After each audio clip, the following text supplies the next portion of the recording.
மெல்ல மெல்ல மெல்ல அந்த போகிற போக்கில் சின்ன சின்ன சந்தோஷங்கள், சின்ன சின்ன கஷ்டங்கள், நஷ்டங்கள், அந்த அனுபவம் அந்த நினைவுகளை செத்துட்டுப்பா. அந்த நினைவுகள் என்னாச்சு?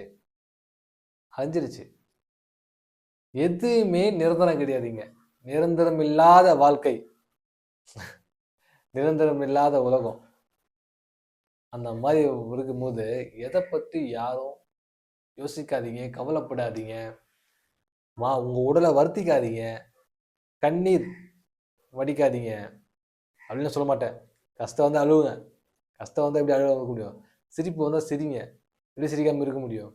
அந்த வகையில் மக்களாகிய நீங்கள் எதை நோக்கி பயணம் பண்ணிட்டு இருக்கோம் தெரிஞ்சிச்சுன்னா, ஏன் இந்த விஷயம் சொல்ல வந்தேன்னா, நீங்கள் எதை நோக்கி பயணம் பண்ணுறீங்க? மரணத்தை நோக்கி பயணம் பண்ணுறீங்க. ஒவ்வொரு நாள் கடக்க உங்கள் ரத்த எண்ண ஓட்டம் கம்மியாகிட்டே இருக்கு.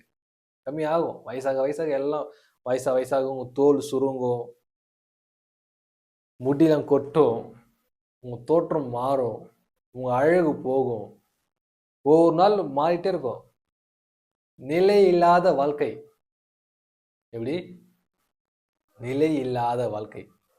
அந்த நிலை இல்லாத வாழ்க்கையில இதுக்கு பல குழப்பங்கள் உங்களுக்கு. அந்த எல்லாத்தையும் ஃப்ரீயாக விடுங்க. ஏன் சொல்கிறேன், நான் சமீபத்தில் ஒரு விஷயம் நடந்தது சொல்கிறேன் உங்களுக்கு. அது என்னாச்சுன்னா, ஒரு தொழில் அதிபர் என்ன பண்ணாரு, நல்ல இன்வெஸ்ட்மெண்ட் போட்டார். பயங்கரமாக இன்வெஸ்ட்மெண்ட்டு. ஜகஜூத்தியா கம்பெனி எங்கேயோ போயிடுச்சு. ஆனால் இவரால் பலனடைஞ்சவங்க யாருன்னா, உள்ள வேலை பார்க்குறவங்க. அதோடைய புண்ணிய இவருக்கு வந்து சேரும், கண்டிப்பாக சேரும். இவருடைய ஒய்ஃப், இவருடைய பிள்ளைங்க அதை நல்லா ஆண்டு அனுபவிச்சாங்க. ஆனால் அந்த தொழிலதிபர் தன்னுடைய வாழ்நாள் சம்பாதிச்சு மொத்த பணத்தையும் அதில் பிஸ்னஸில் போட்டு டெவலப் பண்ணார். பட் 24 ஹவர்ஸும் அதை உழைச்சி அதில் நேரத்தையும் காலத்தையும் விரயம் பண்ணி அவ்வளோ பிரம்மாண்டத்தை உருவாக்கினார். கிட்டத்தட்ட ஒரு 25 இயர்ஸாக கடுமையான உழைப்பு. ஆனால் என்னமாச்சு? இறந்துட்டார். Heart attack.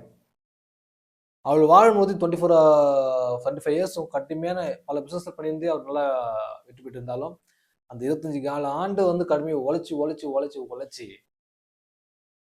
அவர் சுற்று இருந்தவங்க எல்லாம் சந்தோஷமா ஹாப்பியாக இருந்தாங்க தவிர, அவர் ஹார்ட் அட்டாக் வந்து இறந்துட்டார்.